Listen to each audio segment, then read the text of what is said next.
Hey everybody, Cinephile Mike here, and we are in season 4 of award season reviews. 98 reviews in 98 days, counting down to the 98th Academy Awards. Quick reminder before we dive in, make sure you hit that subscribe button so you don't miss a single day of these award season reviews. You want to make sure you get to see all you need to see.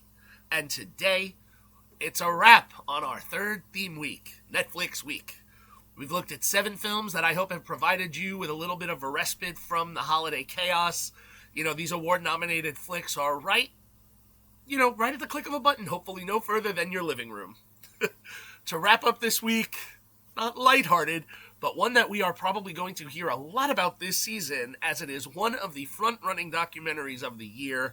I am looking at Netflix's The Perfect Neighbor, directed by Geeta Gandbir. No writer on this documentary. It consists completely of officer body cam footage and some surveillance room footage. Before it found its way to the streamer, the film had its premiere at the Sundance Film Festival in January of this year. Now, The Perfect Neighbor chronicles a tragic shooting in Ocala, Florida in June 2023. Told in chronological order, the documentary follows the multiple interactions between law enforcement and a local resident, Susan Lawrence, our titular perfect neighbor, over disputes with neighbors in the months leading up to a tragic incident, many of which are just Susan being frustrated with kids being kids. Repeated calls, complaints, and visits to the sheriff's office document escalating tensions, creating a mounting sense of unease. Now, for viewers unfamiliar with the case, this film immediately draws you in, making its 97-minute runtime feel intense and impossible to look away from, as a seemingly ordinary neighborhood conflict spirals towards a shocking and consequential moment. Director Geeta Gandbir, motivated personally by her connection to the victim, approaches the material with care, ensuring the story feels respectful while still unflinchingly documenting the facts. She relies exclusively on direct documentation, body cams, surveillance, and on-site footage, avoiding traditional talking head interviews. This observational approach makes the unfolding events feel immediate, almost stranger than fiction, letting viewers experience the tension without filter or commentary. The strict chronological approach adds urgency, allowing the escalation to unfold in real time and making the documentary feel immersive and immediate.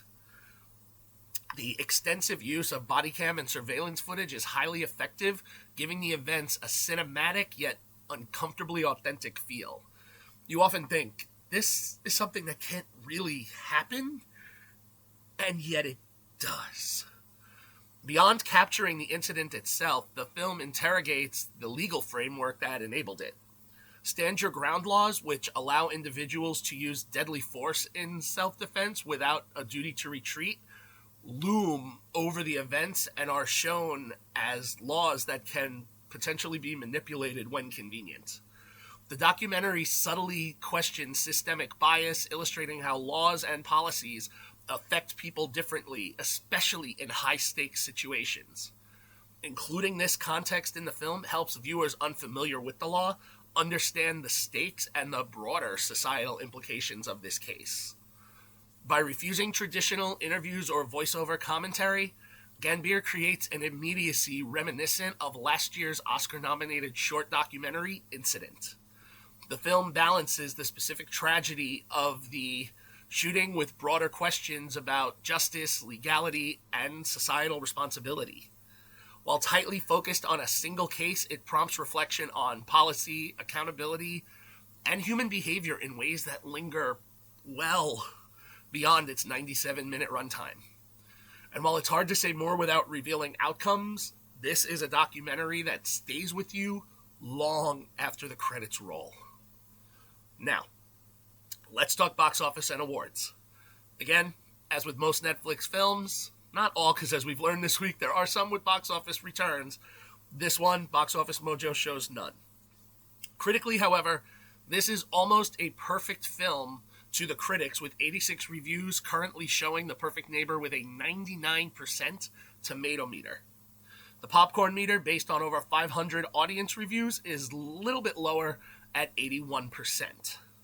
Award season-wise, the film has had almost 4 dozen nominations with almost 2 dozen wins out of them. Some highlights include 2 nods at Sundance, where it debuted being nominated for Best Documentary and winning U.S. Documentary. It is a Best Documentary Feature nomination at the Gotham Awards, the Independent Spirit Awards, the London Critics Circle Film Awards, the Los Angeles Film Critics Association Awards, and the Astro Awards.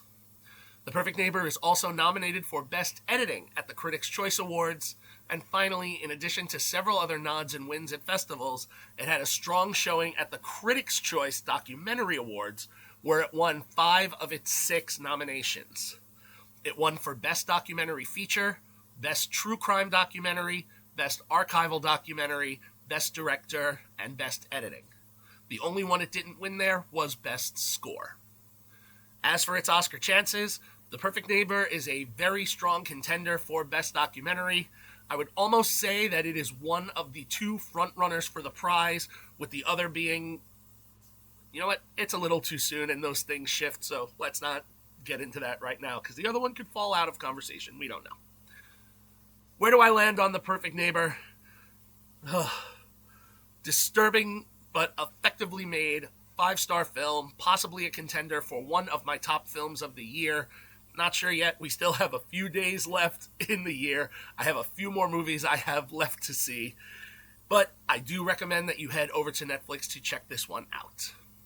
All right. Thank you all for joining me for episode 21 of Award Season Review Season 4. We're going to be doing this for the next 77 days, so stay tuned. Join me tomorrow as I begin a new theme week. We're going to wrap Netflix week this week.